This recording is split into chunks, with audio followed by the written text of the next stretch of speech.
unos 8 años hemos venido con estos esfuerzos también de todo año a año conmemorar el aniversario de Caracas, y el profesor José María Viana, quien además de haber sido particularmente mi profesor en la universidad también, y que ha sido un mentor y acompañado a Ciudadanía Sin Límites durante todos estos años, fue presidente de Hidrocapital, del Movinet, y el día de hoy nos ha venido a hablar tanto Jesús como José María acerca de la transparencia y cómo hacer para que esta experiencia sigamos más fortalecidos con un mapeo de riesgo.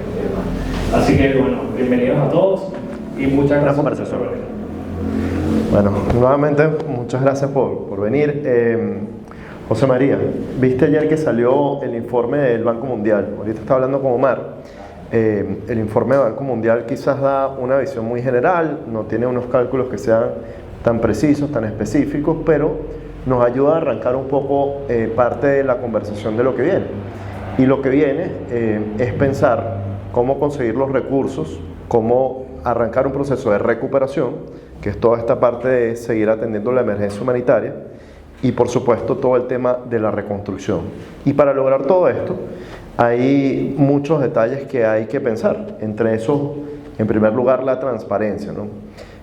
Ahí se hablaba en ese informe que se necesitarían más de 19.000 millones de dólares para, o ese es el cálculo estimado de los daños.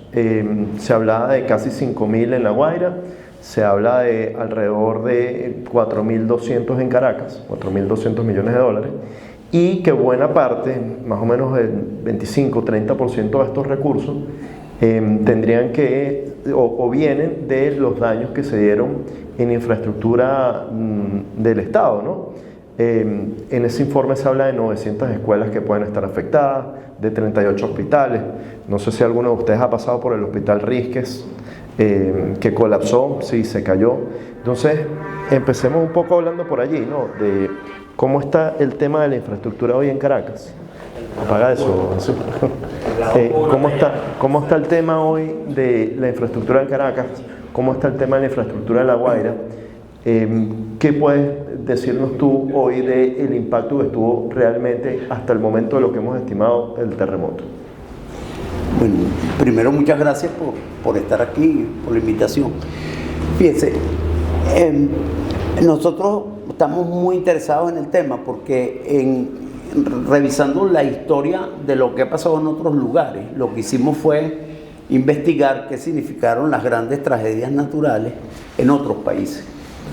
Entonces, esas grandes tragedias, hay unas historias feas que esa no la vamos a contar, pero hay una historia fea como la del terremoto de Haití, en que después del terremoto quedaron peor que antes del terremoto. Es decir, la reconstrucción no resolvió nada, al revés, el proceso de reconstrucción se hizo tan mal que hubo los casos de corrupción más terribles, que el dinero se lo llevaron para otra parte. Por cierto, para que no le echen la culpa a los morenitos, fueron los catires de ojos azules, ¿no?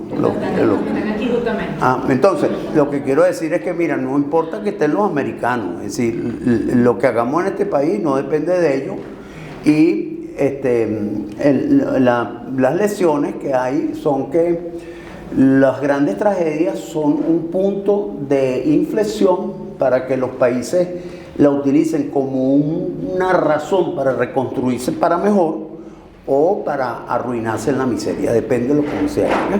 Entonces, claro, nosotros lo que hicimos fue investigar dónde funcionó bien.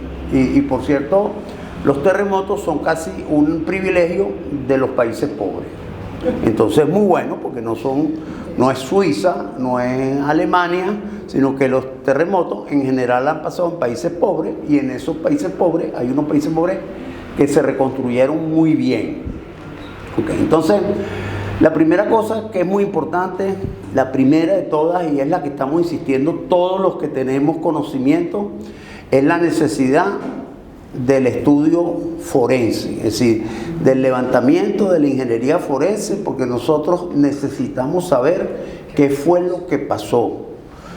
Y no por razones de buscar culpables, sino que si nosotros no aprendemos por qué se cayeron los edificios, los vamos a volver a construir igual. Entonces, la primera condición que esos países que hicieron las cosas bien, que hicieron un tremendo estudio forense, pero acuérdense que en los estudios forenses, cuando uno es familia, los médicos lo sacan a uno, ¿no? Cuando usted tiene un familiar enfermo y lo tienen que operar, o lo tienen que hacer una cosa, usted se va para afuera porque usted es muy nervioso y dice, aquí es lo mismo. El problema que tenemos es que una parte importante de la pérdida de vidas humanas ocurre en una concentración de edificios que fueron construidos por la oficina presidencial. Si bien es verdad que no son muchos, son 16, pareciera poco pero estaban llenos de personas, pues sí, eran edificios muy grandes que tenían 96 apartamentos, entonces es posible, entre esos que están allí, más los que están en el estacionamiento de Maiquetía, hay muchísimos edificios construidos por el gobierno que fallaron. Y los que no cayeron, hay que destruirlos, porque están en malas condiciones. Entonces eso tenemos que averiguar. ¿Por qué? Bueno, porque tenemos que saber lo que pasó. Ayudando un poquito en la explicación de Vargas, lo que nos pasó a nosotros es un sismo muy particular y muy grave. Inclusive con el nivel de conocimiento que tenemos hoy de lo que pasó, se puede decir que va a cambiar las normas internacionales de diseño. Y es muy sencillo de explicar, ¿no? Hay una conferencia muy importante del doctor Salvador Safina, que es un maestro de la Universidad Central y que lo ha hecho muy bien. Este terremoto, a pesar de que el epicentro estaba en San Felipe, se desarrolló un desgarramiento de toda la falla de Boconó, que decía el profesor hace un rato, y continuó por la falla de San Sebastián. La falla de San Sebastián es una falla que prácticamente pasa por el aeropuerto de Maiquetía, corta Playa Grande y sigue hasta Caraballeda. Entonces, la mayor explosión de energía de ese evento ocurrió exactamente en la zona entre Catialamar y Caraballeda. Y esa es la explicación de por qué no son 3 ni 4, sino son 200 edificios que se cayeron.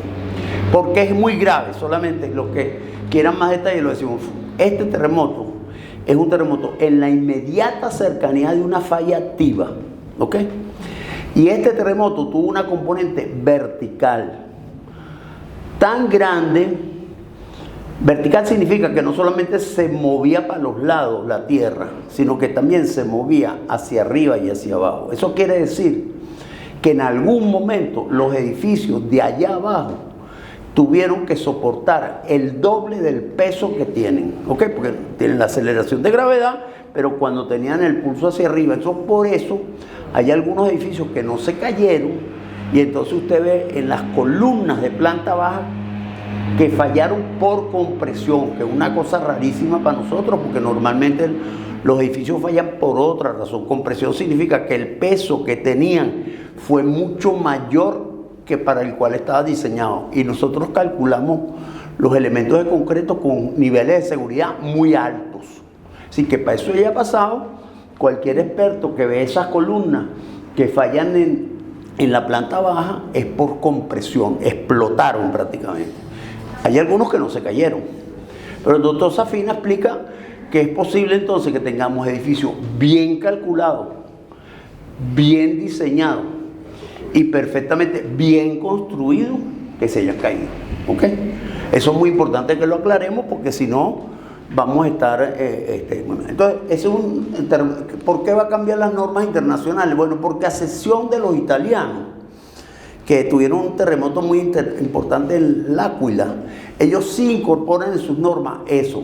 Recién los americanos en la última norma comienzan a incorporar el evento. Es decir, si usted está construido cerca de una falla activa, pero mire, déjeme que le diga que en Venezuela, a excepción de Maracaibo y de Puerto Ordaz, todas las ciudades importantes nuestras están montadas sobre las fallas activas. Es decir, están montadas sobre la falla de Boconó, están montadas sobre la falla de San Sebastián, o están montadas sobre la falla del Pilar. Entonces, eso es una condena, no es ninguna condena. Ahora que lo sabemos, tenemos que aprender a construir las cosas para que no se caigan, ¿ok? Lo dijo el profesor antes, es decir, el Japón, que tiene problemas más grandes que nosotros, aprendió a construir para que no se caiga. Y algunas cosas va a haber que decir que cerquita de la falla es preferible que no. Fíjense que Miyamoto dice, si usted quiere construir cerca de la falla, haga un edificio altísimo, para que tenga suficiente plata para hacer unas fundaciones hasta la roca. Y si usted está fundado en la roca, los efectos son mucho menores. Pues. Entonces yo decía que el primer tema es el forense. Introduje todo esto porque si nosotros no investigamos lo que pasó, vamos a estar permanentemente en una duda. Hay suficientes venezolanos que murieron para que nosotros podamos explicarles si tuvo sentido ese sacrificio. Y la única forma que eso tenga sacrificio es si nosotros aprendemos de eso. ¿Cuál es el problema? Que hasta ahora la transparencia ha sido muy pequeña. El profesor comentaba el año 67, yo era un muchacho, pero tampoco era tan chiquito, tenía ya 12 años, pero suficientemente importante para que lo sepamos todos. Lo primero que hizo el presidente Leoni fue nombrar de jefe de la comisión investigadora a un ingeniero muy querido por nosotros, el ingeniero Pedro Pablo Aspurua, que era en ese momento un muchacho, pero un muchacho absolutamente incorruptible, profundamente formado, muy serio. Y desde el primer día había suficiente información de qué fue lo que pasó. Fíjense ustedes que todavía nosotros no sabemos bien lo que pasó. Hemos venido enterándonos por estas reuniones que nos van dando información, pero es muy poco. Nosotros tenemos la primera cuestión es un análisis forense profundo. ¿Para qué? Oye, porque nosotros, la reconstrucción tiene que garantizar que no, más nunca vuelva a pasar que damnificados, como ocurrió con el evento del 99, damnificados en que le dieron una casa, esa casa se convirtió en un lugar de muerte y de dolor. Eso es la verdad, ¿no? Hay muchas de las personas que estamos diciendo que entraron en unas casas y entonces esas casas fueron un lugar donde murió personas. Eso no debe volver a ocurrir. No debe ocurrir si estamos bien informados. Eso quiere decir, hay tecnología que llamamos sismo resistente, porque no hay forma. El sismo, hace 700 años tuvimos nuestro primer sismo. Tenemos suficiente tiempo para entender que no se van a ir. Afortunadamente, el periodo de retorno es muy largo. Es decir, un terremoto igual que este va a durar como 60 años. Yo estoy tratando de llegar allá, pero va a ser un poquito más complicado. 60 años de aquí para adelante, ¿no? Las réplicas son una ley matemática, van a ir bajando en intensidad y en frecuencia y van a durar como 18 meses en que las placas se están acomodando. Pero una cosa grande, es como una olla de presión, pues, va a costar mucho más. Entonces dije, primero hay que hacer un diseño resiliente, le llaman ellos, es decir, algo que garanticemos que lo que vayamos a hacer esté muy bien hecho. No solamente para que no se caiga, es mucho más que eso. Si ustedes habían viajado a La Guaira antes del sismo, La Guaira era un infierno. Vamos a decir, un purgatorio, para no llegar al infierno. Es decir, era un lugar donde no funcionaban los servicios, donde no había agua. Todos los apartamentos tenían grandes depósitos de agua porque les daban agua una vez a la semana. Los servicios eran de muy mala calidad. Las escuelas públicas funcionaban en forma precaria. Bueno, entonces, lo que nosotros decimos, miren, lo que ocurre en una reconstrucción es que construimos una ciudad donde todos queramos vivir. Esa es la mejor expresión. Es decir, que nosotros mismos dentro de 10 años digamos, oye, qué bueno sería vivir en La Guaira, porque además La Guaira es la costa más importante del Caribe.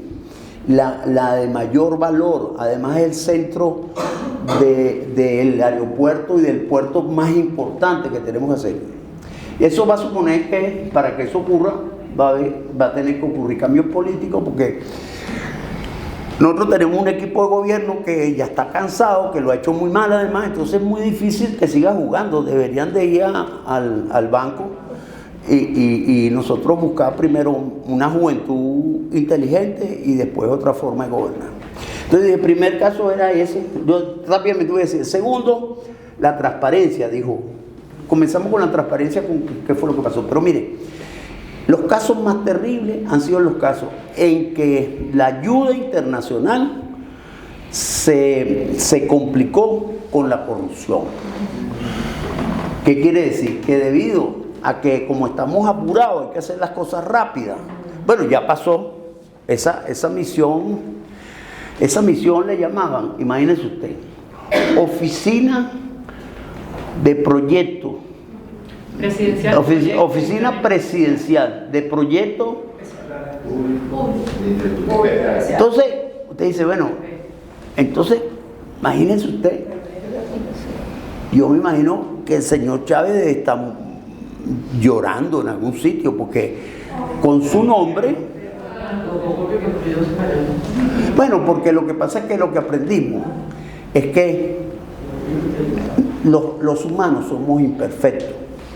Y la única forma que las cosas salgan bien es que lo hagamos en equipo y que uno corrija al otro. Entonces, esa oficina presidencial tenía una chapa tan grande que, mire, la ingeniería municipal de La Guaira ni se enteró. Nunca pudo supervisar eso. Bueno, un secreto, el actual ingeniero municipal de La Guaira no es ingeniero. ¿Ah? Es sargento. Bueno, pero no vamos a hablar del mal hoy de los militares. Entonces, el tema de la corrupción, el tema de la transparencia es, si no se comienzan a manejar los recursos con reglas claras, que fundamentalmente cuando decimos nosotros transparencia es que todo dólar de ayuda tiene que estar fotografiado y el destino también. Y mire, cuando uno lo miran, uno se porta mejor. Uno se porta mal cuando apagan la luz y entonces nadie lo está viendo a uno, ¿verdad? Pero si a uno lo están viendo todo, se porta bien. La historia es que la transparencia es fundamental. Entonces, ese es muy importante. Les comenté el caso de Haití para que nadie esté pensando que porque hay una tutela y hay una presencia de unos señores que son de Washington, van a cuidar esos reales. Esos reales son de nosotros, les quiero explicar. Aquí va a llegar mucha ayuda, pero esa ayuda es ayuda internacional para que lo hagamos. Pero además, la otra razón es que si no somos transparentes, no nos va a donar nadie, porque la gente fuera de Venezuela piensa que nosotros somos unos pícaros, unos pillos. Ellos no están al cabo de saber que son unos sí y otros no. Entonces, la única forma que usted pueda recibir ayuda internacional es que usted desde el principio, el primer día, que no ha pasado, ya vamos por el día 30, comience a hacer las cosas transparentes. Aquí todo se sabe. Nosotros no hemos podido tener acceso, por ejemplo, a los contratos de construcción de esos edificios que se cayeron, a los planos. Bueno, porque se montó todo un sistema opaco, ¿ok? Entonces la transparencia es muy importante. La tercera cosa que tiene que tener la reconstrucción importante es la reparación de las víctimas. Cuando hablamos de las víctimas, aquí la gente está pendiente de que hay que mandarle un poquito de comida ahorita y unas medicinas. Es mucho más que eso. Son unos venezolanos que la vida se les truncó. Algunos inclusive tienen familiares muy cercanos que perdieron. Entonces el tema, ¿cómo se resuelve eso? Tienen que resolverlo. Por ejemplo, los propietarios o los que vivían en esas casas de la misión vivienda no tenían títulos de propiedad, que es el primer derecho que tiene uno. Bueno, si yo vivo aquí y esto es para mí, yo tengo que tener un título. Bueno, ellos no tenían. Pues mire, es muy importante que más temprano que tarde le digamos, le vamos a reconocer el derecho que usted tenía de ese apartamento que se perdió. No es que, porque como una gente va a levantar la vida si lo único que tenía era un pedacito de apartamento que se lo dieron después de esperar 5 años, 6, y todos los muebles estaban ahí y encima lo perdieron. Entonces el tema de la reparación de las víctimas es un tema largo. En la reparación de las víctimas, el segundo problema es que luego que resolvemos el tema inmediato de alimentación y eso, el segundo problema es que tienen derecho a trabajar. Tienen derecho a trabajar, que nadie puede resolver la vida si no tiene un trabajo para poder mantenerse. Entonces, el segundo tema que está ahí asociado es que tenemos que entender que más allá que darle una limosna, esas personas tienen que comenzar a tener actividad. Es decir, es muy importante que en La Guaira, lo antes posible, haya actividad económica. Y hay que buscar la manera de potenciarlo. Hay comerciantes que hay que ayudarlos para que se hagan. Bien, la tercera cuestión de las que tenemos que revisar tiene que ver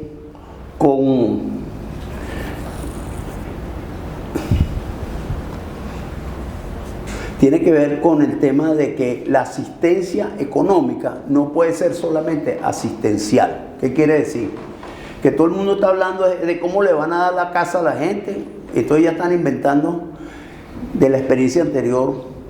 Hay que buscar la manera de no sacar a la gente de su entorno, porque hay gente que la mandaron la vez anterior a San Fernando de Apure. Entonces, la otra cosa que está ahí presente es que la ayuda asistencial va a durar unos meses, pero después esas personas tienen que tener una forma de reincorporarse a su vida económica, y eso va a significar que busquemos una forma en que la actividad económica de Vargas se vuelva a realizar. Okay, entonces, ¿cuál es la experiencia internacional con eso? Todo el mundo está pensando que eso se va a resolver solamente con ayudas y donaciones. La experiencia internacional dice dos cosas. Una, lo más importante es que tratemos de atraer inversión privada, internacional, para invertir en ese lugar. Y usted dice, bueno, ¿y cómo va a hacer eso? Bueno, lo primero que hay que hacer es quitar todo eso que estamos diciendo de que eso es una tierra de nadie. No. Esa tierra, podemos contar también cómo hay lugares de La Guaira que no sufrieron. El medio de La Guaira está intacto, es decir, si tú vas para Catelamar, destrucción, si vas para la otra esquina, el Caribe, destrucción, pero tú pasas por el bulevar donde está el avión de Carneiro y la Noria, ahí no pasó nada. Lo que quiere decir que la microzonificación nos va a decir que hay unos sitios que pueden utilizarse para vivienda y otros que no, ¿okay? Pero dentro de eso va a ser muy importante que nosotros le reconozcamos. Por ejemplo, podemos llegar a decir que Playa Grande, por lo menos ese tipo de edificios no deberían ser, a lo mejor distintos, pero va a ocurrir una especie de trueque. ¿Qué significa trueque? Tú tenías el derecho de un apartamento en este edificio que se cayó, tú tienes la cuota inicial de un apartamento que se construyó en otro sitio. La otra experiencia que hay es que tiene que ser inversión privada, porque si algo aprendimos de la experiencia de la Gran Misión Vivienda es que se gastó muchísimo dinero, no es que salió más barato. Las viviendas que se construyeron costaron 3 y 4 veces lo que costaría fabricarla con gente nuestra, ¿no? Entonces, ese tema yo solamente terminé diciendo que en los lugares que eso se hizo bien, para que sepan, eso fue en Turquía se hizo bien, en la India se hizo bien, en China se hizo una cosa muy interesante, porque una zona que fue destruida terminó siendo una zona donde se colocaron un montón de empresas privadas. ¿Por qué? Bueno, porque el Estado sí tiene algo importante que hacer, que es convierte en esa zona en zona económica especial y permiten que haya inversión privada. La segunda cosa que hay que decir, la verdad es que ya el gobierno tiene demasiado tiempo manejando el puerto y el aeropuerto tan mal como ustedes saben. Pues esto debería ser el hub de aéreo y marítimo. Entonces la otra cosa que de verdad debería decirse más temprano que tarde, que eso, el puerto y el aeropuerto deben ser manejados por manos privadas, ¿no? Totalmente. Entonces, lo importante ahora es, se está hablando del plan de reconstrucción. El plan de reconstrucción, más allá que superar la inmediata tragedia, es construir una zona de La Guaira, una ciudad de La Guaira y un complejo que sea seguro, en que deseemos vivir, ¿sí? Y que tenga actividad económica para soportar eso, porque nadie vive de la limosna ajena. Uno de los problemas que tiene más serio Vargas es que casi todas las personas trabajan para el gobierno. Y ustedes no tengo que explicarles mucho que trabajar con el gobierno en estos tiempos es ganar un poquito inal y no tener futuro. Entonces la única forma es que podamos transformar eso. Entonces, nada, decirle que vamos a tener más información cada vez El plan en algún momento hay que convertirlo en hechos, pero lo más importante es que tenemos que entender que el plan puede ser un punto de cambio no solamente para Vargas, sino para todo el país. Gracias. Fíjate, José María.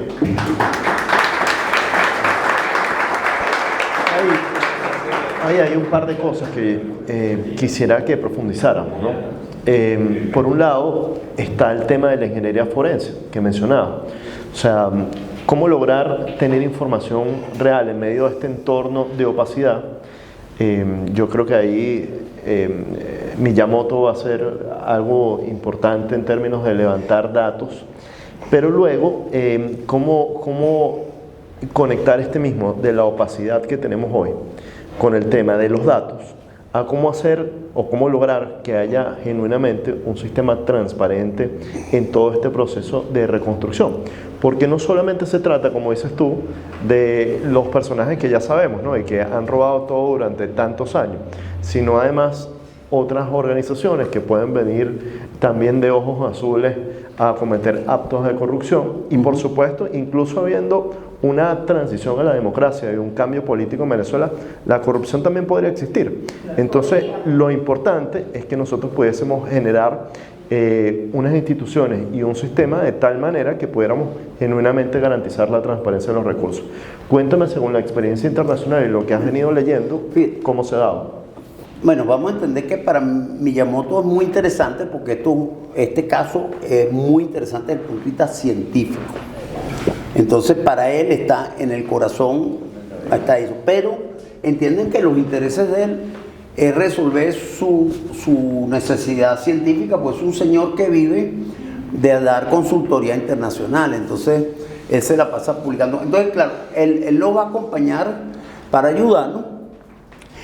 Desafortunadamente, nosotros también tenemos personas de la calidad de Miyamoto, pero como nosotros no queremos, bueno, nosotros no, nosotros sí queremos a nuestra gente, pero hay una persona que no le gusta, especialmente la gente que piensa un poco, y si llegan a hablar es peor. Entonces, el doctor Salvador Zefira, que yo les comenté, que quizás es el que ha dado más claridad en este proceso de puntos, está en Italia. Y usted dice, bueno, ¿y por qué está en Italia? Bueno, porque sencillamente aquí no pudo seguir viviendo porque tenía que trabajar para mantener su familia, pues, ¿no? Entonces, bueno, lo que quiero decir, hay una diáspora de ingenieros sismoresistentes de muy alta calidad, muy bien formados, muy bien, está bien. Entonces, ¿qué pasa? El proceso de reconstrucción va a exigir un cambio político, yo creo, porque este liderazgo es muy poco lo que podemos pedirle. Es decir, nosotros, yo tuve, a mí el día viernes, que habían pasado 36 horas, César Miguel me pidió que habláramos de los servicios y con la irreverencia que nos corresponde a los que nos toca decir, anticipamos lo que iba a pasar, porque las tragedias se comienzan a resolver la misma noche en que ocurrieron las cosas. Y nosotros teníamos muchos años viviendo las tragedias, porque nosotros vivimos en Limón, nosotros no vivimos el sismo del 67, pero sí lo conocemos perfectamente porque está muy bien documentado, porque el doctor Pedro Palo Espura fue profesor nuestro. Pero nosotros vivimos la tragedia del Bret, que murieron 400 personas aquí, y nosotros vivimos la tragedia del 99, entonces sabíamos cosas que teníamos que hacer. Esta tragedia se manejó muy mal desde el principio. ¿Por qué? Porque al principio el problema es tratar de rescatar la mayor cantidad de víctimas que están atrapadas. ¿Ok? Y el primer problema que hay es que se fueron las comunicaciones, y las comunicaciones todavía en algunos sitios del litoral no funcionan. Entonces me dicen, ¿por qué las comunicaciones son importantes? Porque las personas vivas tienen un celular al lado. Y las personas vivas, cuando pueden comunicarse, pueden decir dónde están. Y es un tema de horas. Como ustedes saben, por casualidad hay algunas personas que estamos rescatando vivas, pero son casos excepcionales. Pero el primer problema que había que poner es poner cobertura de satélite con antenas de Starlink Usted hubiera puesto el primer día 200 antenas, esa misma noche hubiera utilizado 200 sargentos, que para eso sí sirven, para haber bajado 200 antenas y al lado de cada edificio darle cobertura para que la gente dentro del edificio que estaba viva podía darnos información. Como esto desde el principio se ha manejado mal, pues, pero no es como la gente dice que es un problema de ignorancia. Hay más que un problema de ignorancia. El problema es que los venezolanos no le tenemos miedo a preguntar lo que sea, ¿entiende? Es decir, usted le pregunta a otro venezolano algo que usted no sabe, y aquí los venezolanos siempre respondemos, porque somos generosos con eso. Yo puedo entender que no sepan, lo que yo no puedo entender es que no pregunten, ¿me entienden? Y lo primero que hay que hacer, se lo digo a ustedes porque, como yo ya les dije, a mí quizás no me toque ver el próximo sismo que es dentro de 60 años, pero si alguno de ustedes tienen forma, lo primero que tiene que hacer un mandante es llamar al talento el primer día, en las primeras horas. Si usted reúne en Miraflores en las primeras horas 10 personas, no más, 10 personas, las cosas hubieran sido diferentes, porque esas 10 personas sabían qué era lo que había que hacer.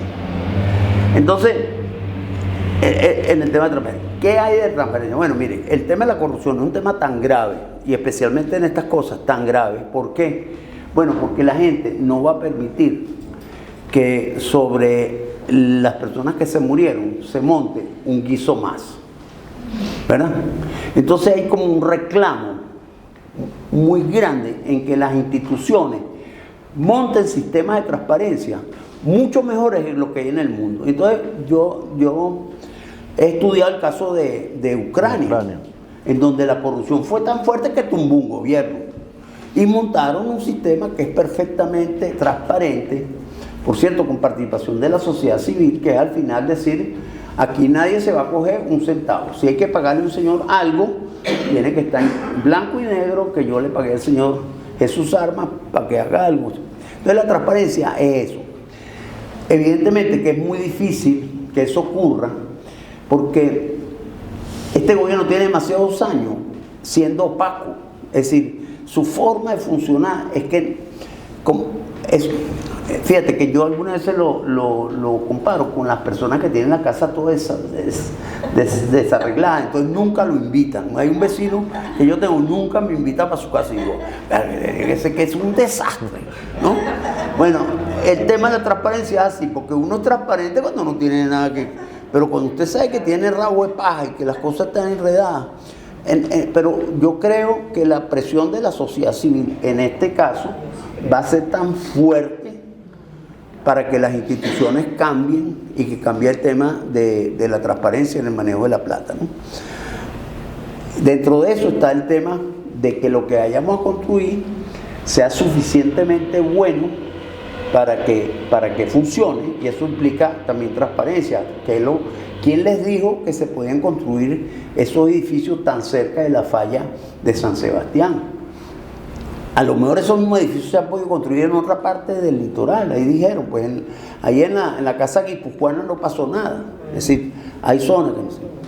Y la tercera, que yo creo que es muy importante, es entender que esto no se resuelve si seguimos haciendo lo mismo que hemos hecho durante todos estos años. Es decir, este país tiene que abrirse a la posibilidad que entre la inversión privada internacional y que nos ayude a que un litoral que es maravilloso se convierta en lo maravilloso que puede ser. Mire, yo le voy a contar un solo cuento, ¿no?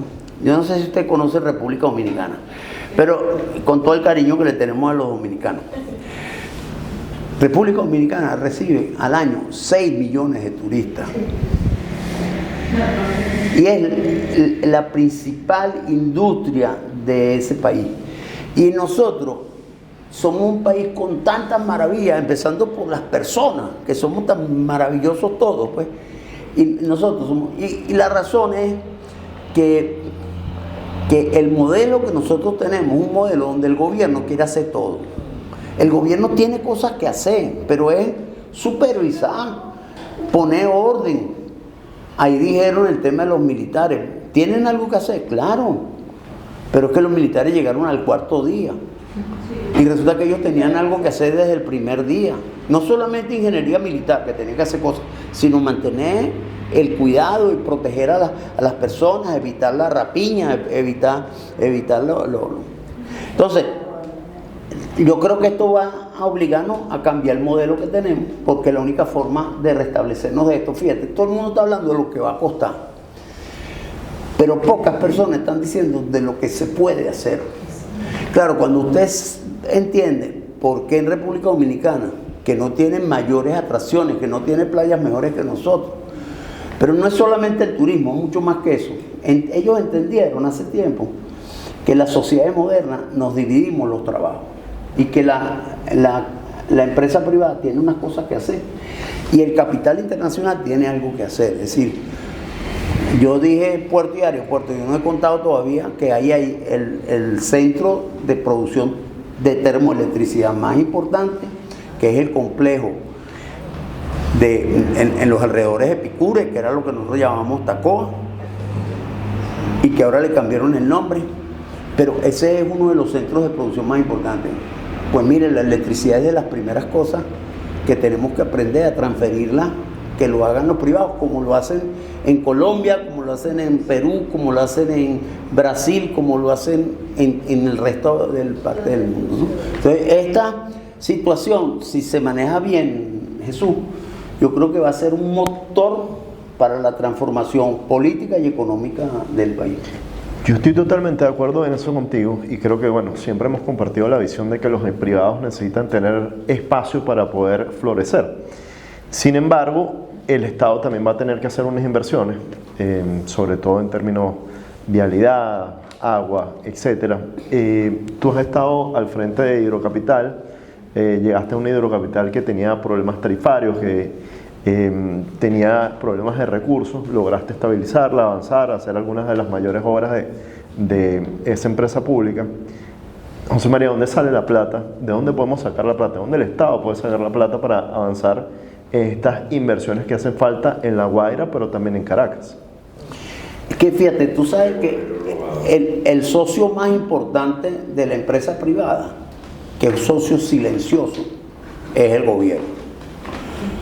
En otra palabra, el gobierno no tiene plata porque no tiene empresas privadas que le paguen impuestos.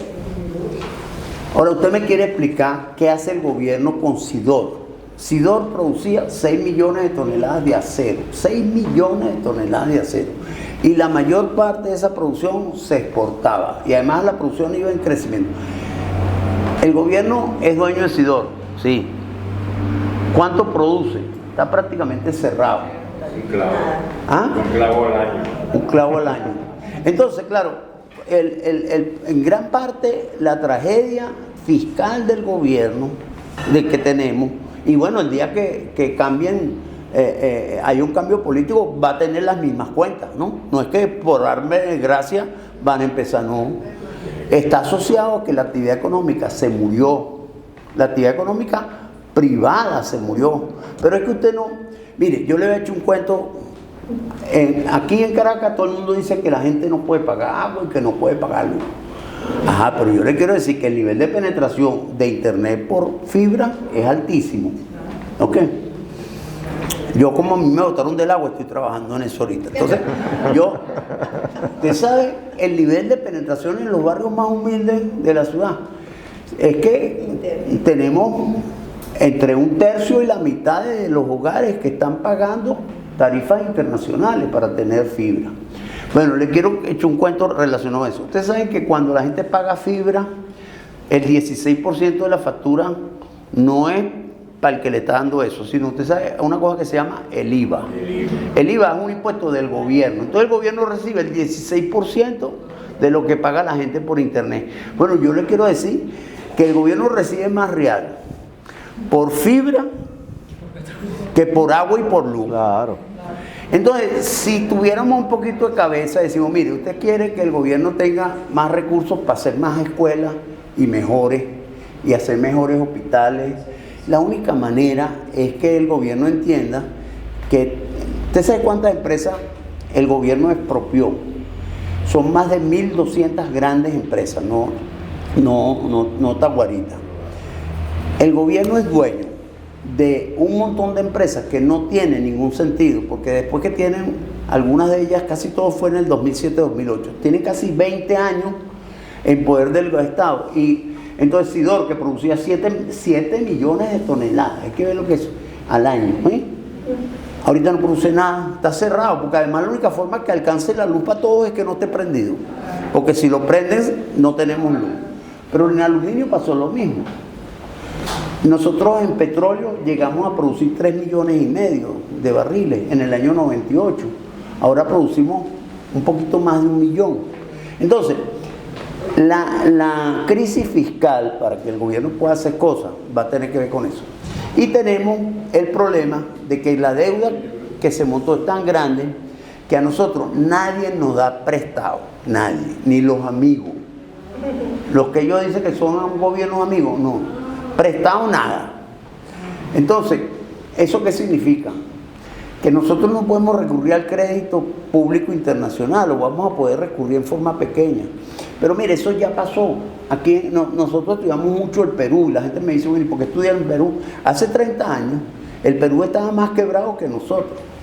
Ellos aprendieron a desarrollar toda la economía del Perú. Ellos tienen problemas políticos, pero problemas económicos no tienen. El turismo.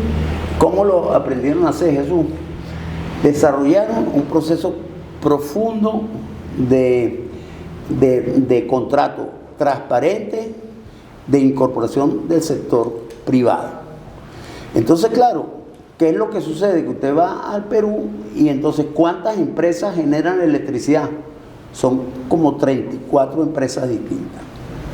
Usted dice, bueno, pero es que bueno, es que son 34, no hay riesgo, ¿no? Entonces usted entregó la generación, entregaron la transmisión y el gobierno que se dedica a supervisar que lo hagan bien. Eso sí lo pueden hacer bien, pero no se ponga a hacer las cosas que usted no sabe hacer. Ese es un poquito el asunto. Entonces, yo diría que hay mucha lección en Latinoamérica de cómo se sale de la pobreza.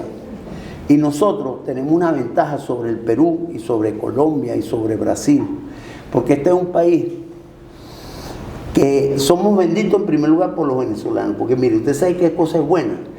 Que nosotros no nos tenemos rabia con nadie. Nosotros estamos hablando más de unos señores que lo han hecho tan mal, pero nosotros ni rabia le tenemos, ¿no? Pues este es un país que no tiene heridas y no tiene división. ¿Ah? Depende. Mire, hay lugares en que tienen problemas por religión. ¿A quién no importa qué religión tengo yo? Nadie le importa. Yo mañana le digo que soy musulmán y me dice, oye, qué interesante. A nadie. Yo vine mis viejos vinieron de Europa, pero a mí nunca me han echado broma porque soy así demasiado blanco. Sangre azul, nadie. No tanto sangre. Mi hermano sí era más noble. Pero lo que yo quiero decir, tenemos muchas virtudes. Y todas las cosas que nosotros vemos como un problema son oportunidades. Jesús dijo, a mí me tocó trabajar en Hidrocapital. Lo que yo le quiero decir que yo llegué a Hidrocapital porque había un problemón. ¿Cuál era el problemón? Que nosotros en el himno nacional dice gloria al bravo pueblo. Y a la gente se le olvidó qué significa bravo, porque como en este tiempo nosotros de tanta represión y de tantos muchachos que murieron, estamos tranquilos, la gente piensa que este es un pueblo manso. Nosotros no somos ninguno manso. Mire, yo el primer año en Hidrocapital lo que me aprendí a hacer fue disolver manifestaciones. Claro, ahí es donde yo le digo que cuando un venezolano usted le da la cara y no le quiere engañar, bota la piedra. Dice, no. Todo el mundo llega a acuerdo. Entonces, ¿pero qué es lo que yo aprendí ahí? Bueno, que es mentira que la gente no quiere pagar el agua. Eso no es verdad. Ahora tienes que darme. Bueno, me tienes que dar agua limpia, me tienes que dar bien. La gente paga. Mira, resulta que nosotros terminamos Taguasa con la plata que pagó la gente, ¿no? Porque el barril de petróleo estaba en $8. Entonces eso se pagó por entonces lo que yo quiero decir, no es verdad que no pagamos. Mira, la electricidad de Caracas, más de 100 años una empresa privada. Nosotros éramos buenos pagadores, nosotros somos ningunos maulas. pagamos internet porque es un buen servicio, ajá, podemos pagar los servicios. Entonces yo sí creo que el Estado, en otra cosa, que deje de hacer tantas cosas como las que quiere hacer uno, que tengan que convertirse en transparentes, porque el primer problema que tiene el gobierno es que cuando las cosas no son transparentes, le cuestan mucho más caro, ¿me entiendes? Es decir, este gobierno, hay obras que le han costado 6 veces lo que le deberían haber costado, pero además no las terminaron. Entonces, por ejemplo, el mayor aprovechamiento que tenemos disponible, que es Tocoma, costó 6 veces más caro y no lo han terminado. El día que usted comienza a hacer las cosas, y una cosa que es muy grave aquí, que yo no sé qué le hicimos la gente talentosa a este gobierno, pero no le gusta. Claro, la gente talentosa es respondona, no ninguna son cigüí, ¿no? Es decir, yo el mejor recuerdo que les quiero transmitir, yo pude conocer al presidente Luis Herrera, al presidente de Lucinchi, yo conocí al presidente Pérez y conocí al presidente Ramón J. Velázquez y al presidente Caldera. Mire, yo le quiero decir, en la confianza que tenemos, además, porque ya esos presidentes no están vivos, yo con cada uno de ellos tuve una bronca diferente. El papel de uno es que ellos no se equivoquen. Entonces, el tema es que aquí el gobierno se ha llenado de gente que son obedientes, pero no son competentes. Y resulta que un país distinto lo hacemos con gente competente. Y yo creo que la otra cosa que hay que decir es que también necesitamos que haya un relevo generacional. Si lo que tenemos las canas blancas en la cabeza, estamos para ayudar a los muchachos, pero seguro que este país necesita que una nueva generación de muchachos asume el liderazgo de la dirección de un gobierno distinto y mejor. Y eso va a ser fundamental ahí. Bueno, José María, para cerrar. Estamos en el 459 de Caracas. ¿Ah? Estamos en el aniversario 459 de Caracas. Para cerrar, después de esta tragedia, ¿Caracas se puede reconstruir? Bueno, yo le voy a decir una cosa. Yo soy un enamorado de esta ciudad. Y yo creo, claro, la gente de Oriente también la recibimos aquí. Yo soy caraqueña.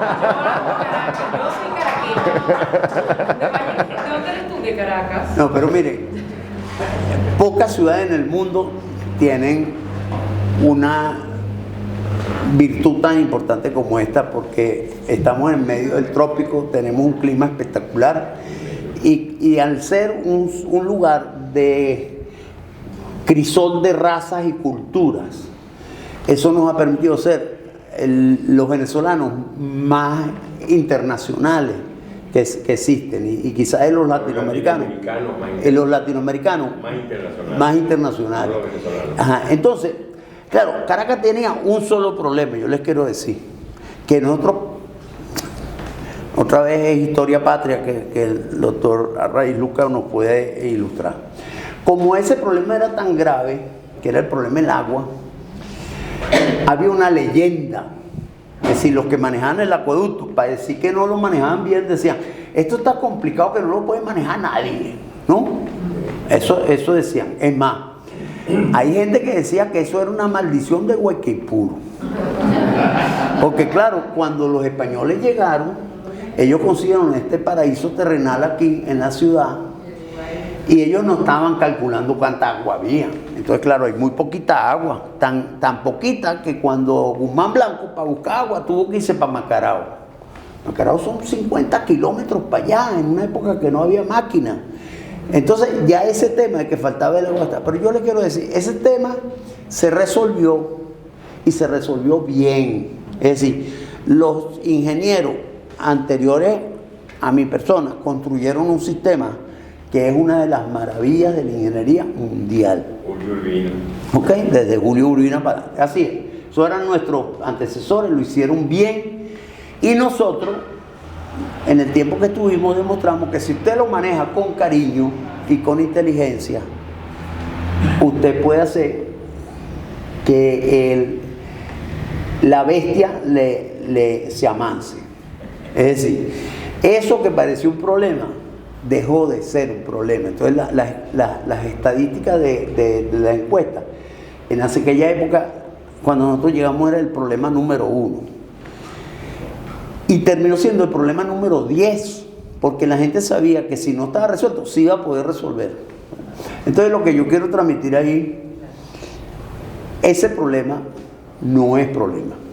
Ese problema no es problema, y además no hay que construir muchas cosas nuevas. Esa es la otra cosa, porque hay gente que dice, bueno, la única forma es que traigamos un tubo del Orinoco.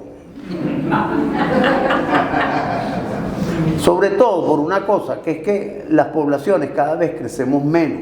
Esto, en el crecimiento de los años 60 y 70. Entonces, y que cuando usted maneja una cosa bien, el consumo va a ser más bajo. Entonces yo lo que quiero sí transmitirlo, porque hay tantos años que no lo tenemos. Esta ciudad tiene derecho a tener servicios continuos y de buena calidad en todos los rincones. Y si usted le quita el problema del agua, de la energía eléctrica y las comunicaciones a los caraqueños, nosotros nos podemos dedicar a hacer de esta ciudad una ciudad próspera, una ciudad que tenga actividad. Y resumiendo un poco, porque algunas se nos preguntan, yo tengo 2 nietos. Usted sabe que los muchachos en esta época, primero no se casan, se hacen novios, y entonces me cambié de novia. Bueno, tenía 10 años viviendo con esa muchacha. Ah, bueno, papá, pero me cambié de novia. Entonces, la segunda cosa, que no tienen muchachos. Yo tengo solamente 2 nietos, pero hablan portugués, porque viven en Sao Paulo. Mi hermano el cura decía que mi mamá se hubiera muerto de un infarto si hubiera sabido que mis nietos iban a hablar portugués, porque portugués hablaba, era el portugués de la bodega, el señor que hablaba. Entonces, para mi mamá el portugués no era precisamente una gente muy formada. Bueno, pero la historia pequeña es, esta ciudad va a ser tan buena que nuestros nietos, a lo mejor los hijos no, pero nuestros nietos van a querer volver a vivir en esta ciudad, porque va a ser de las ciudades mejores del mundo. Y con todo el conocimiento que tenemos de la ciudad, de sus potencialidades y sus personas, que es lo más valioso. Yo le quería decir que en la experiencia mía, que he hecho algunas cosas, pero lo más valioso es que yo durante prácticamente 50 años soy profesor. Y usted dice, bueno, ¿y por qué eso es tan importante? Bueno, porque yo he visto la calidad de los jóvenes caraqueños y venezolanos aquí, ansiosos de aprender, y que cuando aprenden las cosas son competentes y son buenos. Entonces creo que sin lugar a duda esto va a ser un escollo, una dificultad, pero va a ser también el punto de cambio para que tengamos un país mejor. Gracias. Muchísimas gracias, José María. Gracias a todos por asistir.